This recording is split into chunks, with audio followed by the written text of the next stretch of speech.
Buenos dias a todas, and good morning, everyone. Welcome back to another episode of Safari Mack in South America.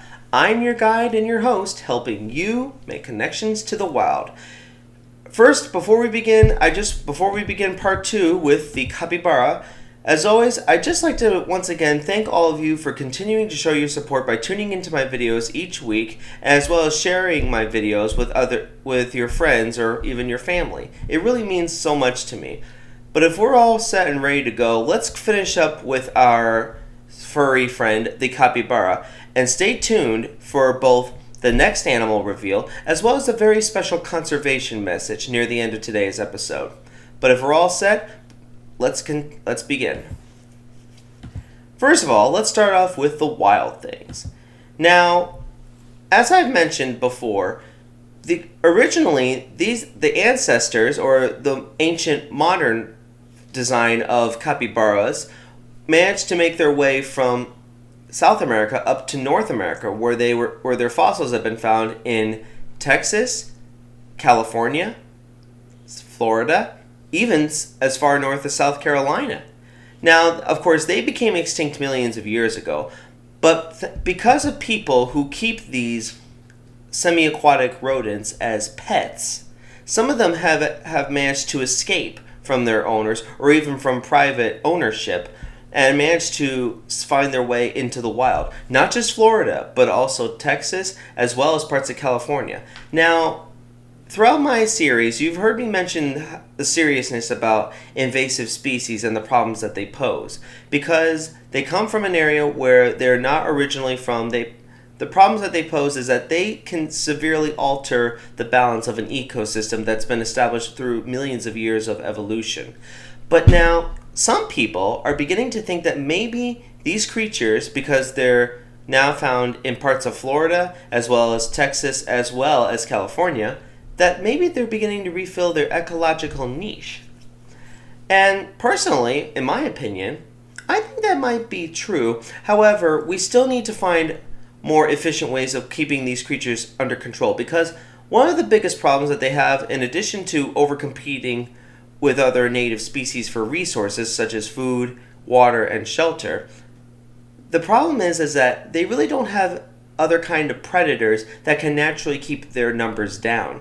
For you see, you would think that maybe the alligator in Florida would do the trick, except that really when you think about it, if you see how big this pet capybara is with its owner, they're huge. They're almost as big as a dog, and some are just too big for a crocodile or an alligator, or down in their native environment, caimans. They're too big for these creatures to handle. So it's kind of a major problem, but we can look into that a little bit of a later time. But other wild things. These creatures are known to bark, whine, squeal, grunt, even cackle as a form of communication. Now, there's another pretty interesting thing about these creatures.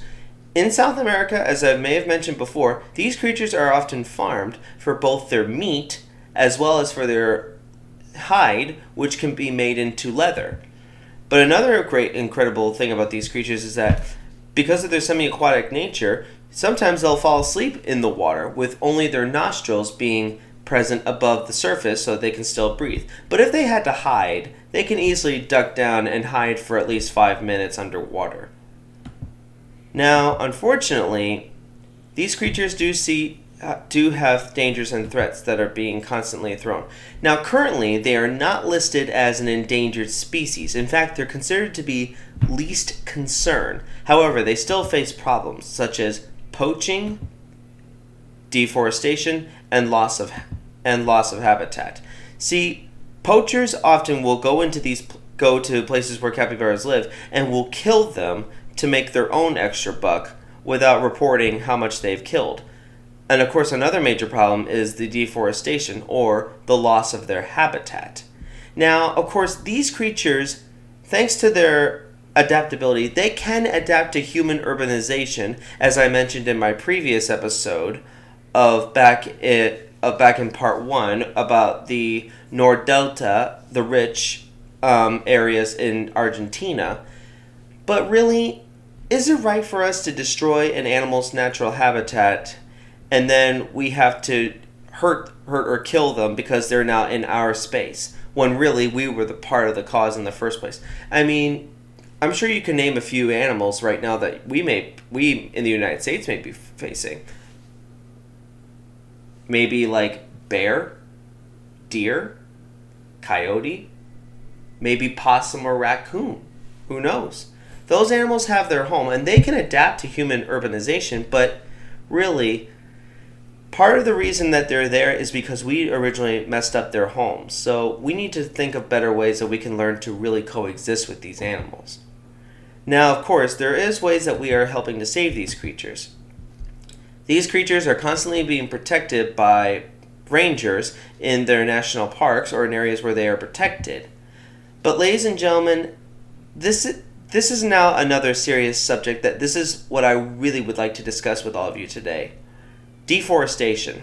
It's a major problem, even more major than than many of us realize. Now, some of you might think at first, well, these huge expanses of tropical rainforests, whether it's in South America, Africa, Asia, Australia, even parts of Central America, there must be loads of trees, right? I mean, they can't possibly chop them all down, or if they do chop them down, they'll just grow back, right?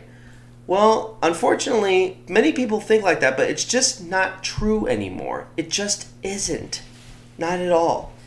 See, rainforests are disappearing at a much faster rate than we originally feel. In fact, it's said that around 10 million hectares of forest are gone every year, or that's nearly 24,710,538.15 acres of forest are gone. All this for paper, growing crops, raising livestock, all of it. I mean, we are facing a lot more dangerous situations than we realize. I mean, if we can remember, back in 2019, the Amazon rainforest alone had major extreme wildfires that some people think were set on intentionally as a way to clear the land to grow livestock, to grow crops and raise livestock. This is where we really need to cut back on some things. We need to either cut back on our consumption of beef or other products. If we can find a more efficient way to learn to coexist, then I say we need to take it and learn how to. Because if we don't, these habitats are called the lungs of the earth. They give us so much oxygen. They produce so much of the rain clouds. What will these animals do? What will their children do if their world disappears? What will ours?